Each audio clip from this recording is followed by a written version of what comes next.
primary disability, or neurobehavioral impairment, is a behavior that most clearly reflects differences in brain structure and function. As we previously learned, alcohol can cause permanent damage to the structure of the brain. No two brains are affected the same. The behavior and learning dysfunctions are the outcome of brain damage that has caused changes in structure, chemistry, and function of the central nervous system. As educators, we must try to understand how the brain of the student with FASD responds. To understand how hard the brain has to work to survive in daily life, take 3 minutes to do the following activity. Write a list of all the cognitive functions of your brain between the time you woke up and the time you arrived at work or school. How many of you created a list like this? Planned ahead, gave meaning to sound, retrieved information from memory, generalized, thought of consequences, associated, analyzed, applied, translated words to behavior, abstracted, predicted, filtered extraneous information, and the list goes on. Many of our students with FASD just do not have a brain that is capable of performing these cognitive tasks in a manner or time frame that we educators expect. We expect a 10-second brain to operate in a 1-second world.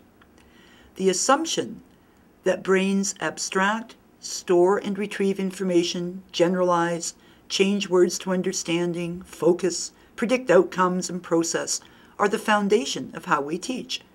This teaching-learning approach is called learning theory. This morning, in order to get to work or school, you had to understand time, use memory, generalize, abstract, focus, think ahead, weigh options, understand cause and effect. But what if you couldn't plan ahead? Imagine the frustration of waking up in the morning and not being able to get out of bed or plan your day. Many of our students experience these sensations and feel incredibly frustrated and incompetent all the time. These are primary disabilities. Remember that these behaviors are the result of the brain dysfunction caused by the prenatal exposure to alcohol. Again, not all students have the same disabilities. Each brain is unique. Students may exhibit the behaviors of some or many of these disabilities. A student who has difficulties with impulsivity may display characteristics of unpredictability, angry outbursts, and may be overexcited. A student who has difficulty linking actions often cannot make linkages and does not understand consequences. If difficulty with predicting outcomes, the student cannot see how things will evolve.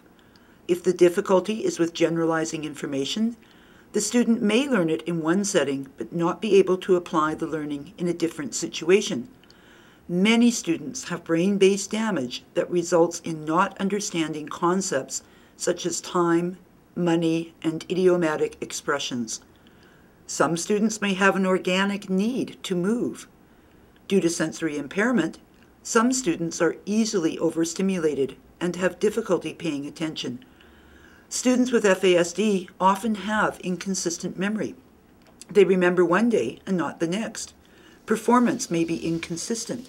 Short-term memory is more problematic than long-term memory. Many students have a slower cognitive processing pace and a slower auditory processing pace. They take longer to process and understand. They are 10-second people in a 1-second world for both hearing and processing. Difficulty with sequencing means that the learner may only be able to process 1 or 2 instructions at a time. Sensory impairment for the student means that sounds, sights, and smells come in at the same velocity. As well, the student may be super sensitive to touch, smell, sound, etc., or the student may be super insensitive to sensory input. Dysmaturity is a huge concern for learners with FASD. They may be developmentally younger than their chronological age. For example, a student may be 18 chronologically, but have the developmental social skills of an 8-year-old. Other students may have difficulties with perseveration. They may get stuck on one thought, concept, or memory and cannot move forward. Finally, the brain has to work so hard for these students. They have to work much harder to accomplish simple tasks as their whole brain is active. We need to accommodate or develop strategies and interventions for the brain-based disability so that the student does not get frustrated and develop secondary characteristics. Other significant deficits caused by alcohol-affected brain damage are poor adaptation to sensory stimuli, motor system difficulties, sleep disturbances, and in small children, rocking and repetitive motions. Motor development difficulties, such as poor balance and coordination, tremors, and clumsiness, can be seen across the lifespan. Visual spatial motor skill deficits can also be seen. Adaptive skills, such as bathing and brushing teeth, and delays in walking, riding a bicycle, etc., can also be issues. Language development is also a concern for students with FASD. Typically, students with FASD have comprehension scores lower than their expressive language scores. In other words, some can talk the talk, but can't walk the walk.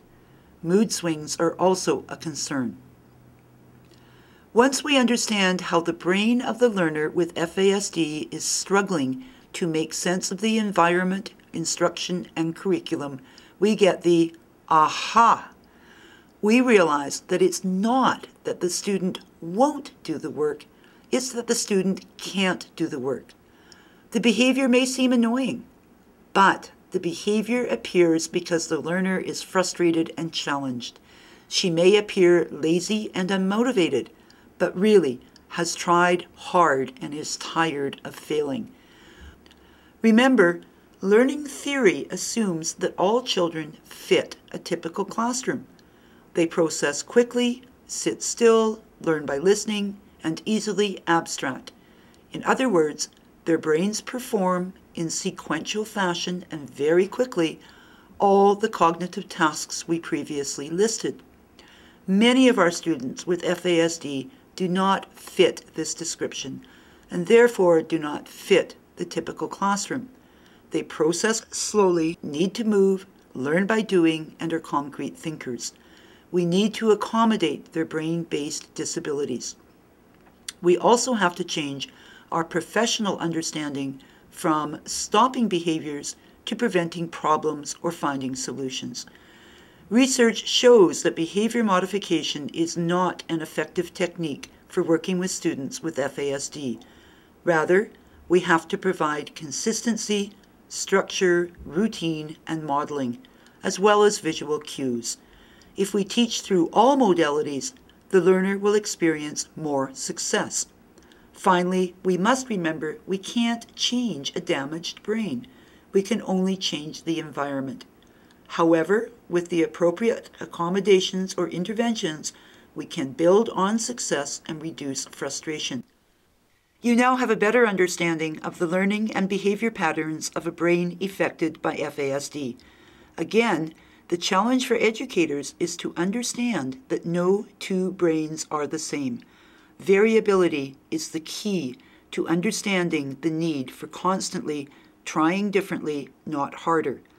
As educators, we must understand that many of our students with FASD just can't meet the expectations dictated by typical learning theory. To increase success, we must be inquisitive and examine each piece of the puzzle. What is happening for that brain right now? What is the expected fit with the classroom? What are the health factors impacting behavior? What are the patterns of behavior? What are the strengths?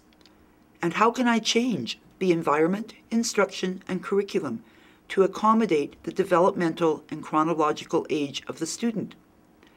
Once we look at each of these pieces, we can put the puzzle together with the accommodations suggested in the e-learning modules. To learn more about accommodations and solution finding, view the module on secondary characteristics and tertiary behaviors.